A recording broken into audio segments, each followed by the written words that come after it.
Bueno, pues continuamos con la clase de este día martes, tercer video, y vamos a ver ahorita una etapa, al revés, una etapa importante, a lo que Justo L. González llama la era de los mártires, y nosotros estamos llamando el cristianismo precanónico. Y vamos a ver un poco acerca de la iglesia post-neotestamentaria, un poco acerca del desarrollo de la fe. Ahora aquí hay que aclarar algunas cosas. Precanónico, o pre-neotestamentario, poscanónico, post-neotestamentario, no es exactamente lo mismo. Cuando hablamos de un cristianismo precanónico nos referimos al cristianismo antes de que se fijara el canon del Nuevo Testamento. Estamos hablando del siglo IV, principios del siglo IV. Cuando hablamos de la iglesia post-neotestamentaria nos referimos a este periodo de la iglesia después de que se escriben los libros del Nuevo Testamento. Entonces, si somos conservadores, se supone que el Apocalipsis se escribe alrededor del año 100, sería el libro más antiguo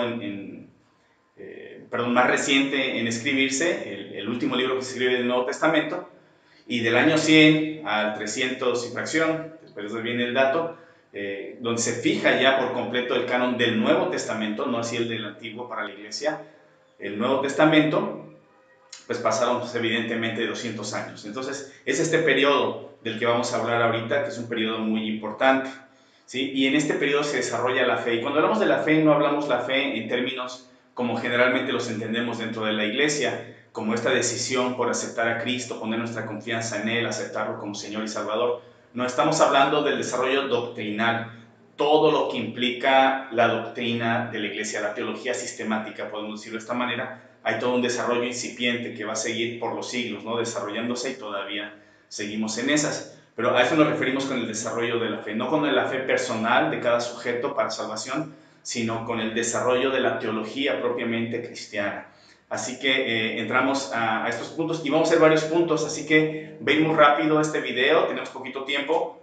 Yo les sugiero que saquen su libreta y vayan tomando nota, porque obviamente pues, son preguntas de examen y las vamos a ver rapidísimo. Tenemos muchísima información y en muy poco tiempo. Vamos a ver la persecución bajo el imperio, vamos a ver acerca de los apologistas y los padres de la iglesia, también vamos a ver algo del movimiento gnóstico, vamos a hablar acerca de Marción, la importancia que tiene el movimiento de Marción, los padres de la iglesia ya propiamente, algunos de ellos, obviamente no podemos ver todos, y vamos a ver un poco acerca de la vida cristiana. Entonces vamos con el primer tema de este periodo del que estamos hablando, la persecución bajo el imperio. Recordemos nosotros que el imperio romano tenía determinadas políticas que pretendían garantizar la Pax Romana, ya hablamos acerca de la Pax Romana, y una de ellas precisamente era, en cierto sentido, el imperio era bastante tolerante con muchas expresiones religiosas, lo decíamos también en otro video, de hecho tenían un lugar muy importante que se llamaba el Panteón, precisamente en Roma, que literalmente significa lugar de todos los dioses, pan, todo, teón, dioses, entonces es el lugar donde estaban todos los dioses. Esto nos quiere decir que el imperio romano respetaba, aceptaba, no había ningún problema con que la gente pudiera creer en lo que quisiera, siempre y cuando esta fe no perturbara el orden y esta fe no contradijera aquello que el imperio romano establecía como irrevocable, aquello que no se podía cuestionar.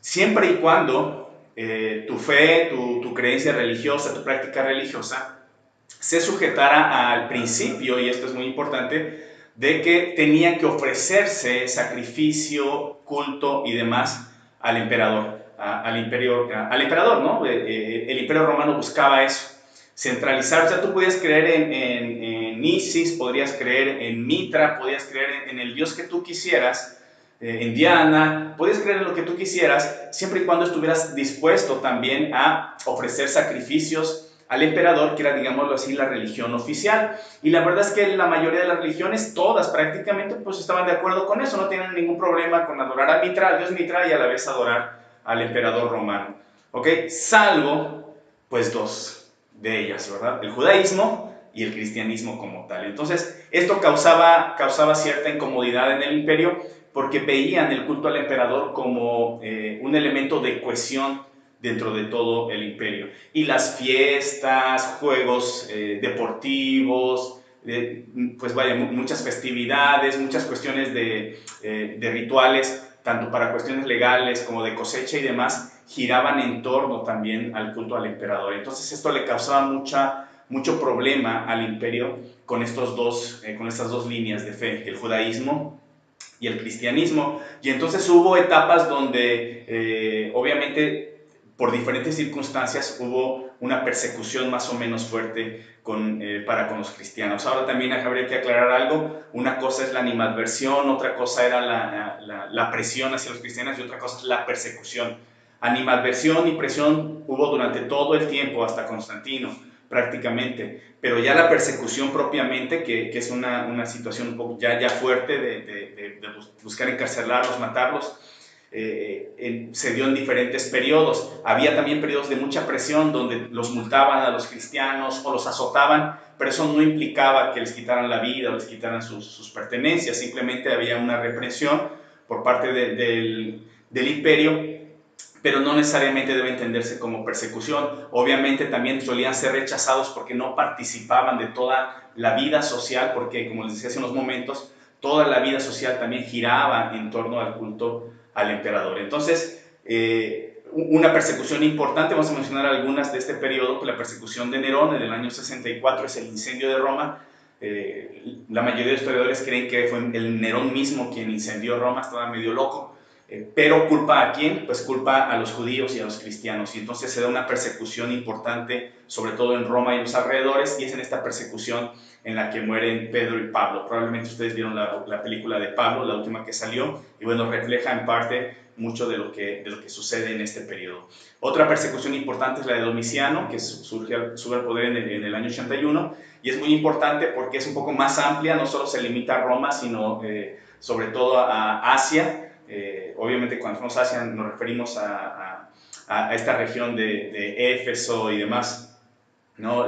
Medio Oriente, Asia Menor, y es bajo la persecución de Domiciano que se escribe el Apocalipsis. Así que cuando leamos el Apocalipsis, ciertamente nos habla de cosas que vienen al futuro, pero también está reflejando en mucho la condición de la iglesia bajo la persecución de Domiciano. ¿No? ¿Por qué persigue Domiciano a la iglesia? No sabemos exactamente por qué, pero Domiciano era una persona muy conservadora y probablemente quería volver a lo que los padres les habían enseñado. Tenemos la persecución contra Trajano, que también es importante, y en este caso pues fue un poco más moderada, y básicamente era, pues si no estamos buscando a los cristianos, pero si alguien delata a uno, pues delátelo y se le castiga. Y Trajano consideraba a los cristianos pues como nocivos para el imperio, pero tampoco eran un riesgo, un peligro, ¿no? Propiamente para el imperio, así que por eso no fue la persecución tan exhaustiva, pero ciertamente murieron mártires importantes en este periodo.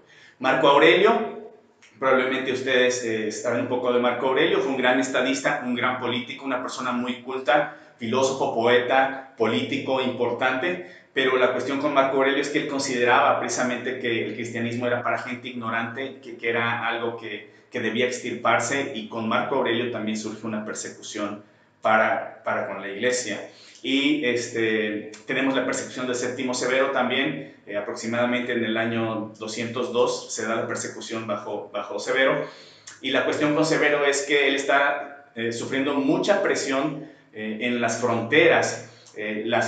Las tribus bárbaras que a la postre van a invadir Roma están presionando demasiado, y Séptimo Severo considera que necesita algo que dé más fuerza, más cohesión al imperio romano, y eso tiene que ser el culto al emperador. Entonces cualquiera que se niegue a participar del culto al emperador pues tiene que ser perseguido, castigado, y por eso pues arremete contra los judíos y arremete contra los cristianos propiamente. Y la persecución de Decio pues también va a ser muy importante, ¿no? En el año 249 sube Decio al poder, y Decio también, él es un gran admirador de las glorias pasadas de Roma, y él considera que la situación ya con Decio, el imperio romano está sufriendo muchísima presión, no solo de las tribus bárbaras, sino al interior también del imperio. Hay muchas disputas, cada vez más está decayendo la gloria del imperio romano, se está corrompiendo el imperio romano, se está despedazando, y Decio considera que parte de eso es castigo de los dioses, precisamente porque se ha abandonado la antigua fe de los dioses de Roma y también el culto al emperador, y por eso arremete contra los cristianos.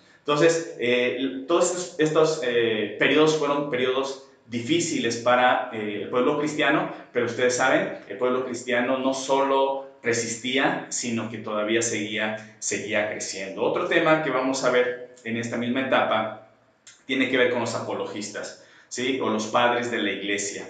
¿Qué es esto? ¿Qué es la apología? Pues la apología es una defensa de la fe. Vamos a mencionar algo importante y aquí se da una cuestión fundamental para todos. Hay que tener mucho cuidado en primer lugar con los prejuicios para con los padres de la iglesia. Muy probablemente algunos de ustedes es la primera vez que escuchan hablar de los padres de la iglesia. Dentro de las iglesias cristianas existen muchos prejuicios. ¿Quiénes son los padres de la iglesia? Los padres de la iglesia son los discípulos de la segunda generación. Digámoslo de esta manera, tenemos los discípulos de la primera generación que son aquellos que aparecen en el Nuevo Testamento, Pedro, Juan, bueno, los apóstoles propiamente, pero discípulos como Esteban, ¿no? Que era un diácono, como Jacobo, no el apóstol, sino el hermano de Jesucristo, es decir, los grandes líderes que aparecen en el Nuevo Testamento, algunos apóstoles, algunos discípulos, algunos diáconos, en fin, lo que ustedes quieran, ¿sí? Ellos a su vez tuvieron pues sus discípulos, gente que creyó en el Evangelio y que esta primera generación de cristianos pues tuvieron a su vez otros discípulos. Esta segunda generación, cristianos de finales del siglo I, de principios del siglo II, se conocen como los padres de la iglesia. Y es un referente muy importante, porque conforme va creciendo la iglesia, la referencia es, bueno, ¿cómo sabemos que lo que se nos enseña es verdad? Pues bueno, los padres de la iglesia salen a la luz y dicen, bueno, yo lo aprendí directamente de Pedro, yo lo aprendí directamente de Timoteo, por ejemplo, yo lo aprendí directamente de Juan, yo lo aprendí directamente de Tomás, como sea, ¿no? Esta segunda generación de cristianos es muy importante y como cristianos debemos nosotros rescatarlos. Existe un falso prejuicio pensando que estas figuras son santos, como la Iglesia Católica, muchos de ellos los han nominado santos, entonces automáticamente nosotros los rechazamos y hay que tener mucho cuidado con eso, hay que revalorar y quitarnos este prejuicio contra los padres de la Iglesia.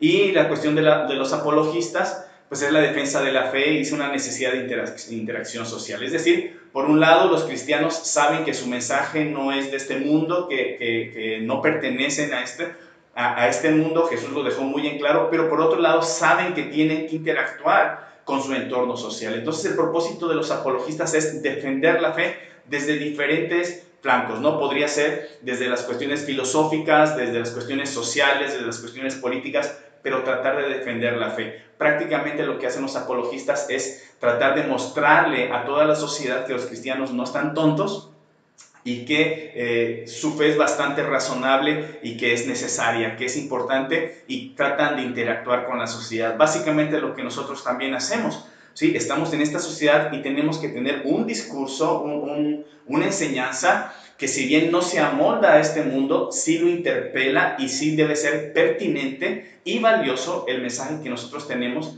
para la sociedad en general. Entonces esto es lo que hacen los apologistas, ¿verdad? Otro tema que vamos a ver, y si esto vamos rapidísimo, lo siento, es mucha la información, es el movimiento gnóstico. Gnóstico viene de gnosis, que es conocimiento, y no es un movimiento exclusivamente cristiano, realmente era un movimiento que surge antes propiamente del cristianismo con Plotinio. Plotinio fue un filósofo neoplatónico, rescata mucho de Platón, pero mezcla la filosofía de Platón con ciertas creencias que él tenía, y el gnosticismo bebe mucho de este filósofo llamado Plotinio, y se dan diferentes flancos también, ¿no? O sea, diferentes corrientes gnósticas. Una de ellas, pues es precisamente el gnosticismo cristiano. Ya en Primera de Juan algunos consideran que por ahí se ve más o menos el germen, si no un gnosticismo cristiano propiamente desarrollado. Sí, en Primera de Juan se alcanza a percibir el nacimiento de algunas comunidades cristianas que abrazan el gnosticismo. Si ustedes recuerdan bien, uno de los temas fundamentales en la primera carta de Juan es afirmar que Jesucristo había venido en carne. Y él dice, si alguno niega que Jesús vino en carne, si algunos niega la encarnación, de Jesús, pues es realmente del anticristo. ¿Sí? ¿Por qué? Porque algo que enseñaba el gnosticismo cristiano era que Jesús no había tomado un cuerpo, no había tomado materia. ¿Por qué? Pues porque el gnosticismo tiene diferentes líneas. Como les decía, es una influencia neoplatónica. y bueno, toda esta cuestión de Platón, del mundo de las ideas, la preexistencia del alma, nosotros somos seres encarcelados en este cuerpo, todos estos conceptos que vienen de Platón, Plotinio los retoma y los articula en una filosofía pues nueva. Y el cristianismo gnóstico tiene mucha influencia precisamente de este autor.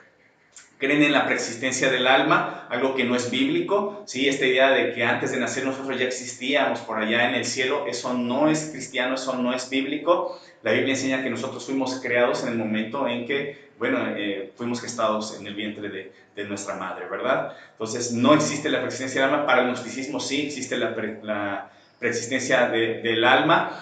Para el gnosticismo la materia es mala, lo importante es la cuestión espiritual, el espíritu, lo intangible, toda materia es mala.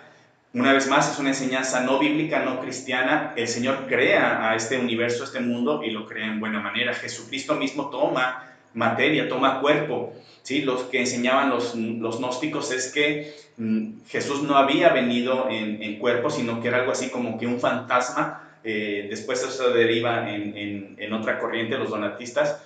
Los docetistas, perdón, donatistas son otros, los docetistas, que Jesús era como un fantasma, pero no tenía materia, surge del movimiento gnóstico, y bueno, esto también es completamente falso, ¿verdad? De acuerdo a lo que enseña la Biblia, pero esto enseñaba el gnosticismo. El concepto de salvación de los gnósticos era, bueno, tú te vas a salvar dejando la materia, dejando el cuerpo y regresando a aquella ser que tú eras junto con el creador de lo inmaterial, vaya, el pleroma se llamaba, la cuestión plena. ¿Sí? Entonces el propósito de la salvación es dejar este cuerpo que es materia y que por lo tanto es pecado, es malo, y entonces regresar a un estado donde no hay materia, donde no hay nada de esto.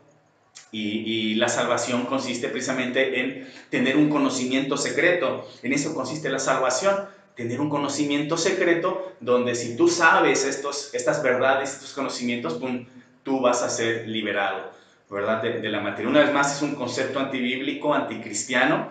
¿Sí? En primer lugar, la salvación no consiste en eso desde la perspectiva bíblica, aunque muchos cristianos piensan que sí, eso no es bíblico, no es cristiano. En realidad la salvación no consiste en liberarte de la materia, por el contrario, la esperanza final del cristiano es la resurrección, y Pablo habla de cuerpos glorificados, pero a final de cuentas cuerpos, no entidades etéreas. ¿Sí? Así que eso es falso, y también la salvación no está por conocer determinadas enseñanzas secretas, sino por esta decisión, esta convicción, esta entrega a Jesús como nuestro Señor, este seguimiento de Jesús, ¿no? La salvación que Dios nos ofrece a través de Jesús, ¿no? El medio de salvación, pues ya les había dicho, es esto que les acabo de comentar. Obviamente esta percepción tenía una ética diferente a la ética cristiana propiamente, y había dos corrientes. Como decían, bueno, la materia es mala, el cuerpo en sí es malo.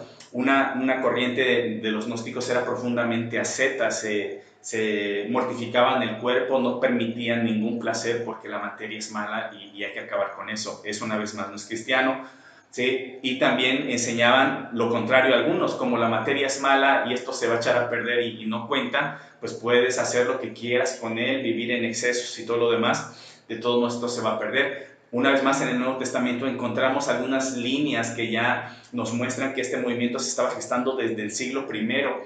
¿Sí? Cuando Pablo, por ejemplo, en las cartas de pronto empieza a hablar contra estos engañadores que van a venir y que en realidad van a estar promoviendo una vida bastante licenciosa, ¿no? Algunos exponentes cristianos, pues Valentín de Alejandría fue muy importante, y probablemente ustedes han escuchado hablar acerca del Evangelio de Judas o el Evangelio de Tomás. Estos tienen una gran influencia gnóstica, y estos evangelios son importantes no porque enseñen revelación de Dios, sino porque nos muestran más o menos cómo pensaban estas comunidades que fueron muy importantes en el siglo II, siglo III, siglo IV, todavía hasta el siglo IV permanecieron muchas de estas comunidades, creo que hasta el siglo V todavía permanecieron estas comunidades, y la importancia arqueológica que tienen el Evangelio de Judas y el Evangelio de Tomás reside en que a través de la lectura de estos evangelios podemos darnos cuenta más o menos cuál era el pensamiento y la forma de vida de estas comunidades, ¿ok?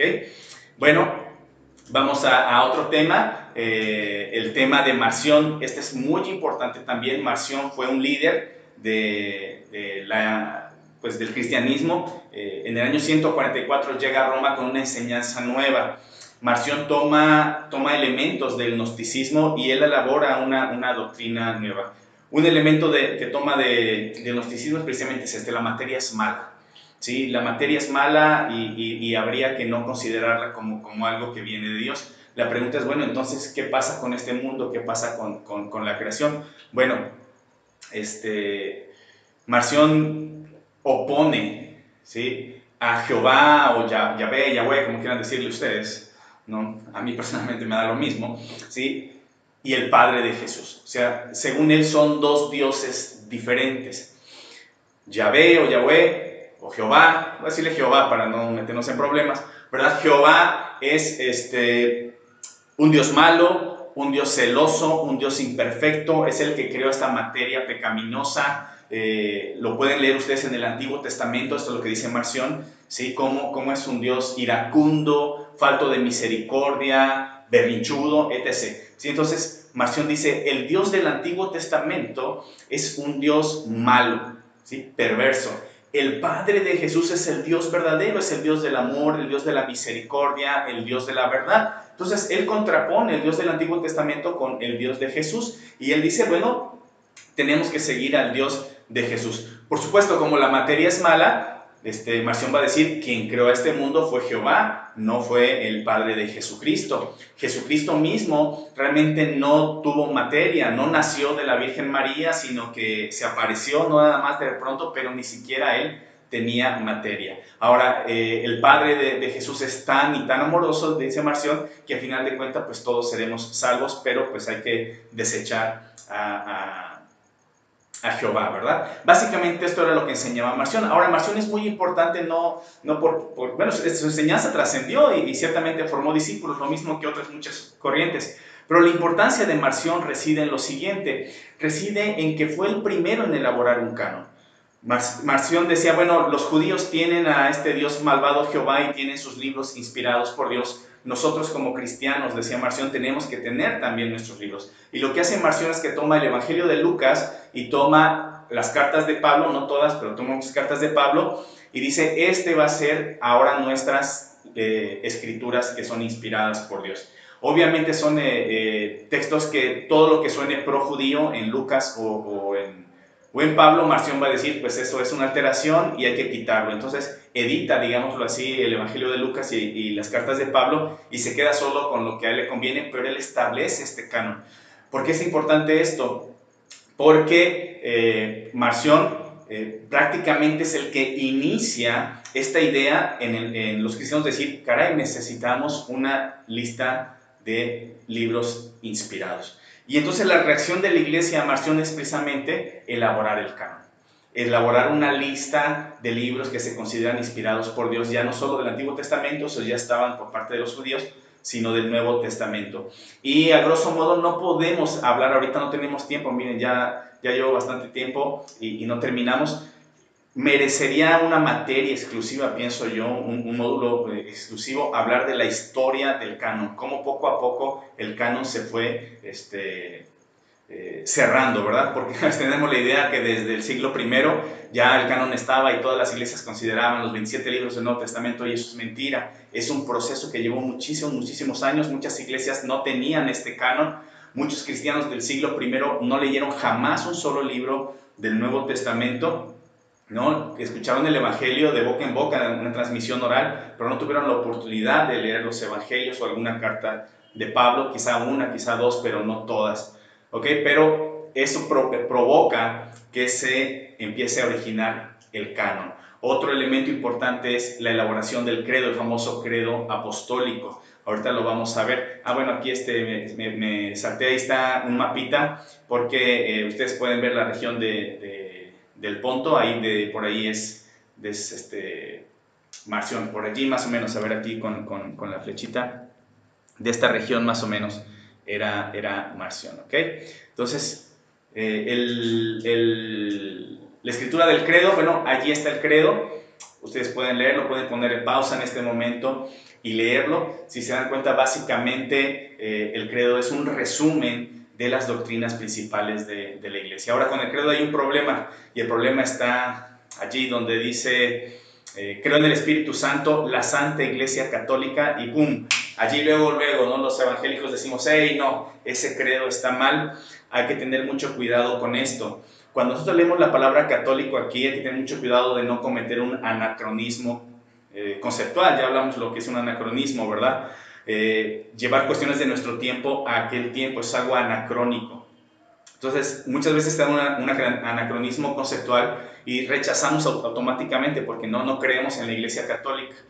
Ahora bien, cuando el credo de los apóstoles, ¿no? Que realmente no lo componen los apóstoles, sino la compone la segunda generación de cristianos, segunda y tercera generación de cristianos, como una respuesta mucho al movimiento de Marción, habla de Iglesia Católica, habla de la Iglesia Católica no como nosotros tenemos el concepto ahora de Iglesia Católica Apostólica Romana. Esa todavía no nacía, esa nace siglos después.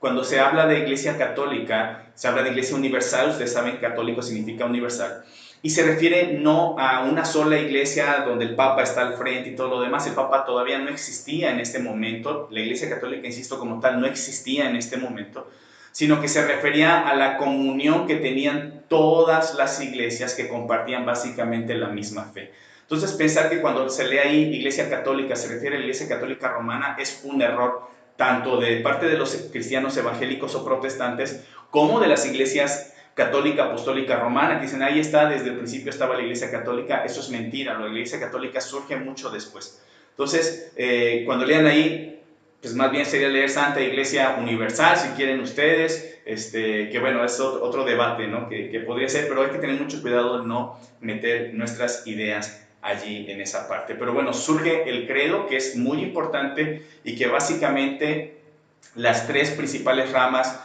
de la cristiandad o cristianismo, la Iglesia Católica Apostólica Romana, las iglesias ortodoxas orientales y las iglesias protestantes, creemos básicamente esto, y ya nos diferenciamos por otros conceptos, otras ideas, otras doctrinas. ¿Ok? Insisto, si surgen dudas, escríbanme y lo podemos platicar un poco más adelante. Ay, no sé, aquí. En el canon. Y también con Marción surge la sucesión apostólica. ¿Cómo qué? Como una manera de garantizar la fidelidad a la sana doctrina, ¿sí? Es decir, bueno, nosotros tenemos el respaldo de los primeros apóstoles y entonces esta doctrina es verdadera, a diferencia de Marción, que no tiene el respaldo de ninguno de los apóstoles. Después degeneró la sucesión apostólica en lo que ahora conocemos en la Iglesia Católica, que es otra cosa. Una vez más, insisto, no hay que hacer anacronismos, canon, de credo. Híjole, se me va a cerrar este video, voy a tener que pausarlo aquí, y bueno, termino este video y después continuamos con esta clase.